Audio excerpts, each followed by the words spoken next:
Et Monsieur Émergence de nouveau.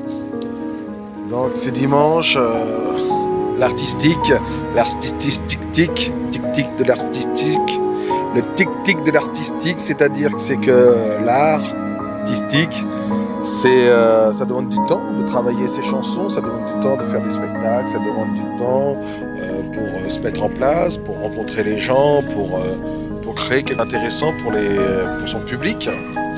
Et ça demande du temps, ça demande de l'argent aussi, ça demande de l'imagination, de la création, ça demande... Enfin voilà, il y a beaucoup de compétences qu'il faut pour faire de l'artistique. Et on est dans une ère où on est tous passionnés par l'artistique. On a tous envie de chanter, on a tous envie de s'exprimer, de faire du mime, de créer. Et on a la chance d'avoir TikTok, c'est un lieu de création, d'expression. Et on peut exprimer un petit peu ce que l'on a dans le cœur. Et après, même à tout niveau, hein, et c'est pas que dans l'artistique, hein, on peut exprimer des idées. Et ça, c'est une chance, c'est une possibilité, parce qu'on voit bien aussi que maintenant sur Internet, dans tout ce qui est l'expression sur Internet, il y a toutes les censures, il y a tous ceux qui font des appels, enfin voilà, il y a pas mal de choses qui se passent sur Internet qui sont compliquées justement à accéder. Il y a des informations qui sont difficiles à accéder. Il y a beaucoup de difficultés. On a beaucoup de difficultés aussi pour être vu parce qu'on est très nombreux. On est très nombreux sur la toile. On est très nombreux à vouloir s'exprimer. Et en fait, moi, je prône l'auto-expression. Je prône tout ça. Je prône vraiment l'expression.